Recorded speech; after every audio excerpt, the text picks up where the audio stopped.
Okay, numbers 1 and 2, both with a goal getting that 120. So use the MIDI drums as much as you need to. Use the subdivision, the eighth note subdivision on the metronome as well. And I'm going to play both at 60 and 120. So here we go.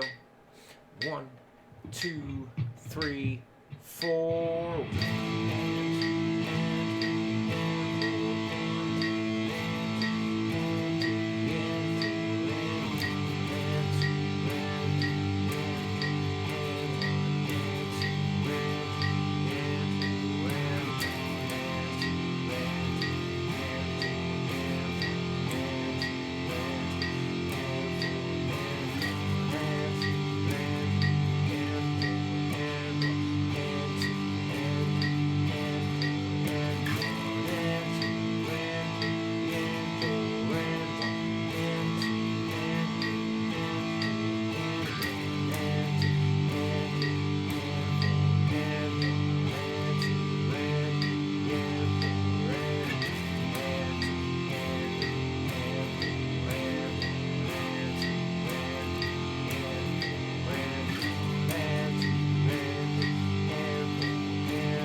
Just make sure you're tapping your foot.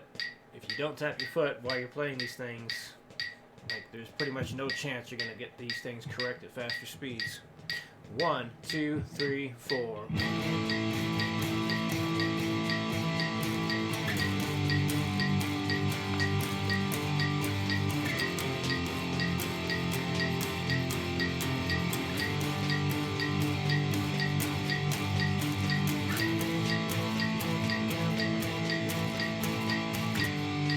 That was actually correct. Second guess myself. Take 2 at 120. 1, 2, 3, 4.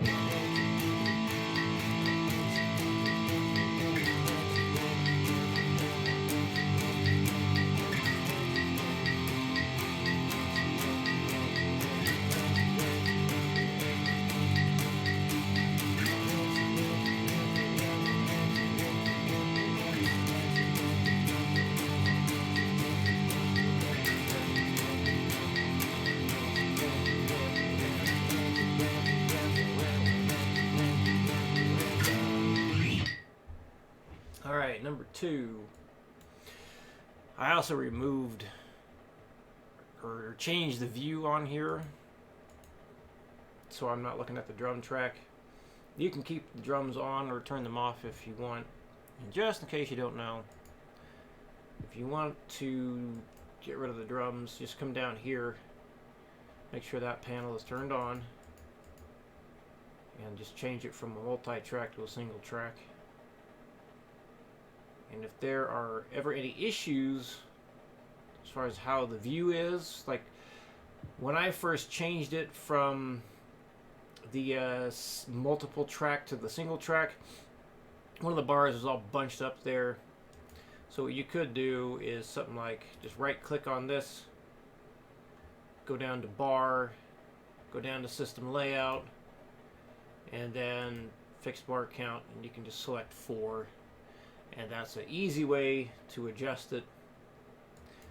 The more custom way is to hit at the same time Control plus Alt plus D. Control Alt D. So not Control Alt Delete, but Control Alt letter D. Brings this stuff up. And then you can add and subtract bars this way. And even change the size of the bars. So that is Control Alt D. Okay. Let's run through this at the 60 to start.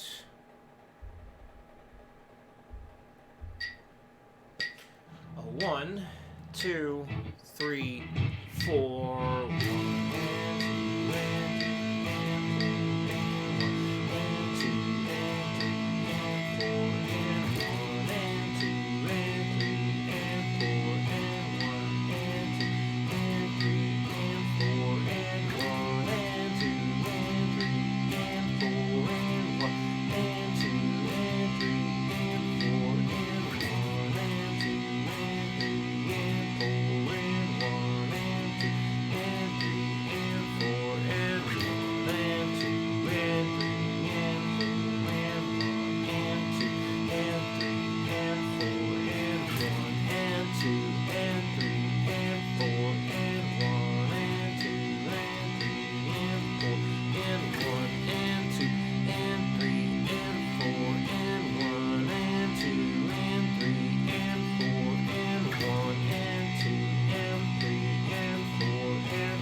20.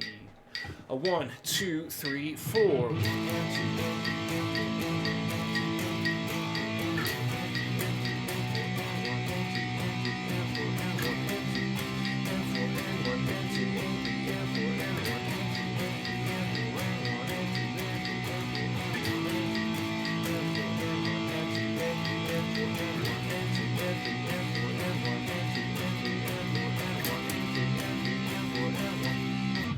Whew. Sitting there running out of breath and I lost track of what I was doing. Almost at the end, too. 1, 2, 3, 4. What the hell? 1, 2, 3, 4.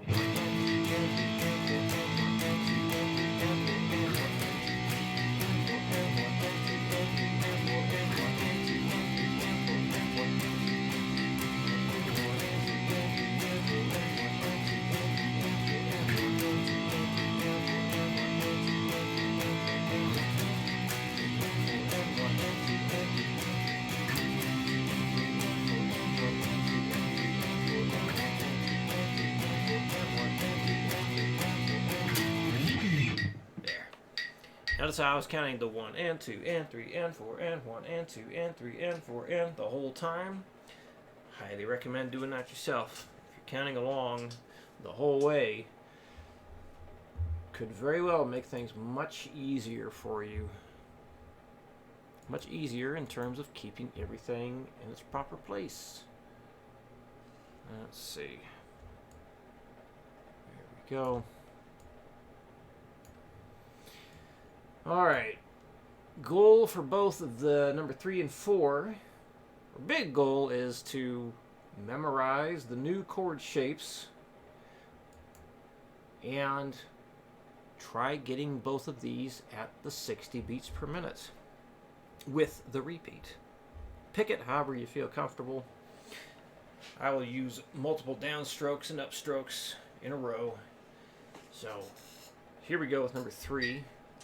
1, 2, 3, 4.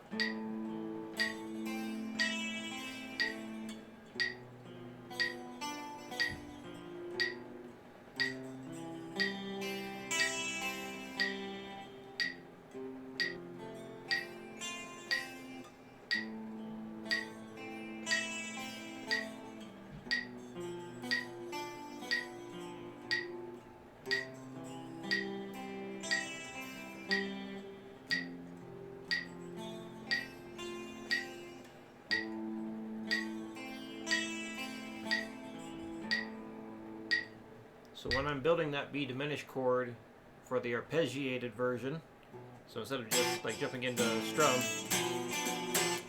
because we are going one string at a time, a lot of times I will just build it one finger at a time.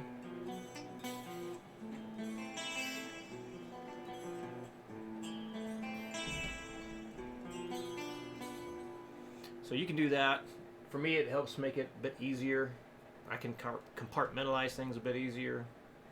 But building it one at a time, one finger, one string at a time, leave the finger down after you've put it down, because we still want everything to ring out at the end.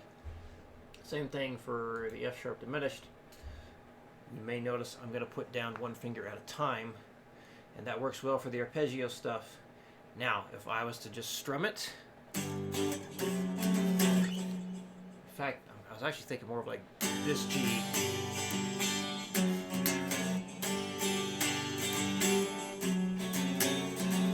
To that F sharp diminished, where you have to put them all down at once.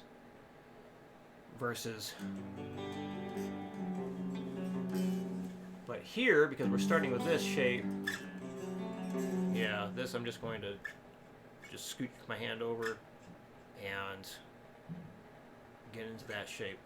So here, it's basically like going from that G to the F sharp diminished. You slide your whole hand down one fret, but then so root note goes down one fret. So both the first and fourth finger go down one fret, but the ring and the second go down 2 frets. So again, the root note fingers, first and fourth, go down 1 fret, but the other 2 fingers go down 2 frets. Okay, other thing, for that other one, going C to F, your ring finger doesn't need to move. It's already on the string, on the note that it needs to be. So that's an anchor finger. So going to the C chord, to the F major, the ring finger doesn't move. Alright, let's play number 4 here. 1, 2, 3, 4.